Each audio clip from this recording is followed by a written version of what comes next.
This is a copy of the book of Gary E. Schwartz, page 422. You can see the book here. I don't know if you can see that very clearly.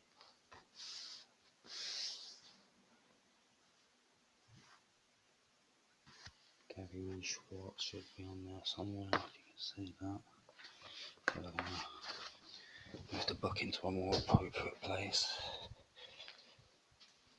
So,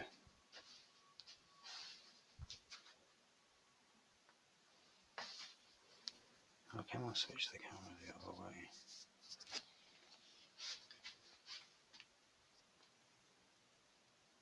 I don't know if you can see that on there. So it says Gary E. Schwartz. Yeah? Right, this is the book by Gary E. Schwartz, and some of it, where at the beginning you got the Cop Photo with Schreiber, at the end of it you got a write-up by Francis Bacon, halfway through it you got the physiobiology of repression in health. And in here, as a quick insight, just like there's a lot that I could explain from this manual concerning Gary Dixon and John Bacon, but I'll just explain in this part here. Jamner and Schwartz examined the relations among different individual differences in perception and coping with physical pain in terms of dysregulation theory of repression in disease and immune system CNS interactions. And CNS just means central nervous system interactions, as they use the RF field generator to induce torture stimulus with a dental neural tapping. It says here, in his doctoral thesis, Jamner examined the relation between coping with levels of electric shock, physiological response, and measures of neuroticism and extroversion from a personality inventory. Although levels of pain and physiological response showed some relation when evaluated using multivariate statistics, the classic measures of extroversion and neuroticism showed little relation to perception and coping with pain. Here you have the Jamner using the Lie scale, the LS and EPI, in conjunction with the Marlowe Crown. And here it says, when the total sample of subjects was split on low, medium, high scores of LS, striking differences in coping with levels of electric shock emerged. And how you can notice the amount of electric current judged by the low LS subjects to be at their tolerance level, with the highest level of shock subjects were willing to take level 4. How it was judged by in high LS subjects to be moderately painful, and in terms of actual milliamps of electric current tolerated by the groups. Right, now this is just one aspect of how they tap into the psychoneuroendocrine, psychoneuroimmunologic, and psychoneurophysiological mechanisms, and the neurology of their victims with the dentistry and the appropriation of the use of the RF field generator to induce the torture stimulus. So the same way you've got this part here linked to the doctoral thesis of electrocuting people in terms of physiological response and coping with levels of electric shock, in terms of what elicits the sensation threshold in terms of sensation, discomfort, pain intolerance, for example.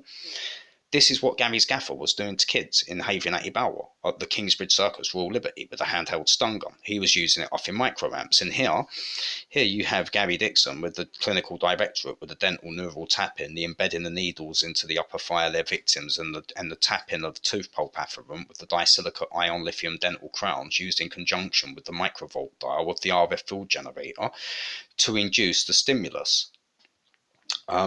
Here they're talking about actual milliamps of electric current, but when you look at another part of the manual, it will tell you about the perceived pain from electric shock linked to pulse volume and the inducement of pulse volume with the RF field generator in order to induce the excitation process of the solid state chemistry of the dental crowns, tapping the nerve fiber, the tooth pulp afferent, for cranial nerve stimulation.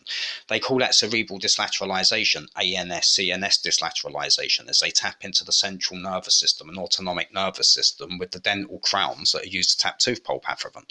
That's why it's called the Marlowe Crown social desirability scale. They use the dental crowns to tap the neurology of their victims and use the RF signal generators to induce the torture stimulus in terms of amount of electric current that's being run from the left to the right cerebral hemisphere of their victim.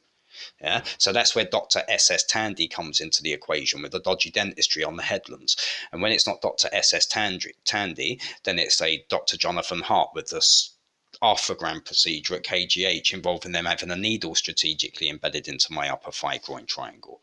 But so when it was Gary's gaffer in Havering torturing children, and you look at correlations between the Marlowe Crown and this clinical social science that is applied with the electrocuting of their victims. Here they were using like conducting a laboratory study of or they play it here one way. Over there it was different. It was more raw and coarse. Here it's protracted waves of RF in it, and it goes on for hours, days and days of torture, sitting there with a needle in my leg, being head roasted by spit. That's what Gabby was saying. I'm going to have a spit roast with you whilst I'm here. And that's what his gaffer, John Bacon, had with Young Boys, a bit of a spit roast, didn't he? Yeah. And then he's in there roasting me with the RF field generator. The pulse volume, the amount of pulse volume required to elicit the excitation process of the solid state chemistry of the dental crown they're using to tap the victim. So, and in Havering, no different in terms of levels of electric shock, pain tolerance, discomfort, and sensation. The child would have to tolerate being tortured by the gaffer whilst they systematically work the child over with the stun gun. See, they got a thing about electrocuting people, the Dixons and the Bacons, and what they've got hooked up with the clinical social sciences, aiding and abetting in the violating and ritual torturing of their victims. And a part of that involves running electric, part of their power manifesto involves power games and power perversion that involves the ritual electrocuting of their victims. So whether it's done with 1950s Admiralty RF field generators that have been adapted to be used in conjunction with the dental crowns for RF inducement methods, or whether it's his gaffer with the handheld stun gun prongs on the bodies of children that were sharp shocked into a state of compliance and submission. This is how it works with the electricity factor, and that's, like I say, that's just one excerpt from this manual. This manual is like is what they were taught with. And like that, so I think that's quite a good example to give an insight into how you notice the amount of electric current judged by low LS objects to be at their tolerance level, and how they are basically electrocuting people. And this is the manual that sets the doctrinal framework for the methodology in terms of being able to torture with the clinical social sciences their victims, whether it's repressive coping, dysregulation, behavioural medicine patients, immune functioning, as they screw up the immune functioning of the victims that they poison and torture. And electrocuting the victims is something that they get off on, whether it was John Bacon with the handheld stun gun torturing kids. Here's a good part of the manual. Okay, it gives a good insight. Now, one of the neighbours died, didn't he? One of the neighbours that lived in the adjacent flat had a cardiac seizure, and at the time, I was having serious problems. And here you've got part of the chapter called Cardiovascular Rigid and Flexible Responders, and it's Gary E. Schwartz chapter again. Recent research on the repression to disattention to disconnection to dysregulation to disorder to disease hypothesis. And here you have a bit about cardiovascular rigid and flexible responders and how to manipulate via cerebral laterality, cardiac laterality, hitched to cardiac disease. And in here, there's a part on about concerning CNS and predisposing and triggering different types of cardiac arrhythmias that can lead to sudden death. Now, whilst he was messing around with that RF field generator in this block of flats in order to torture the daylights out of me, having me mastheaded in here whilst flying the flag at half-mast in his kitchen window, he's having me mastheaded and tortured with the needle embedded in my leg, all the dodgy dentistry in there, etc., etc. As that's going on, there's another neighbour living adjacent him. In 2011, apparently that neighbour died of myocardial infarction, had a heart attack. And it wasn't until I looked at the manual like years later that I realised that they've hitched CNS. Here it says they've hitched lateralization ANS control of the heart and predisposition to ventricular tachycardia, ventricular fibrillation and sudden cardiac death to the operating of the RF field generator. So the pulse volume of the RF field generator wasn't only interacting with the dental crowns that have been put on the molars in order for Mole Man to be able to masthead his victim. The pulsed RF field of the RF field generator was interacting with everybody living about him. So there's an infant in the flat over there. There's an elderly chap in the flat there.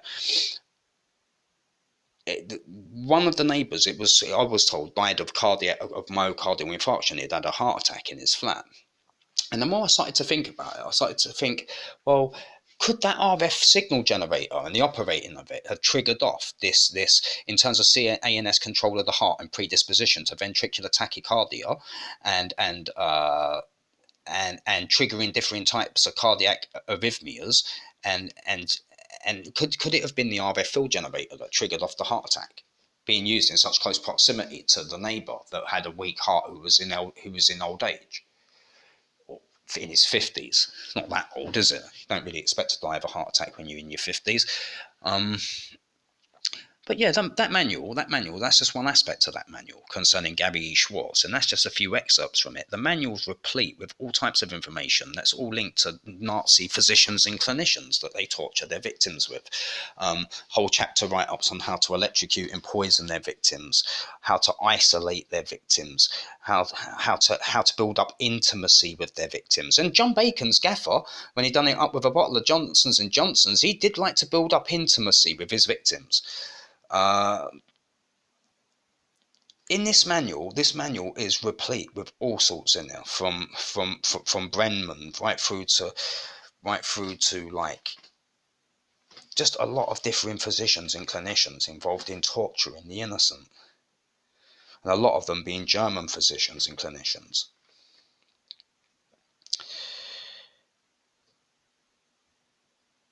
Very, very, very, very deviant.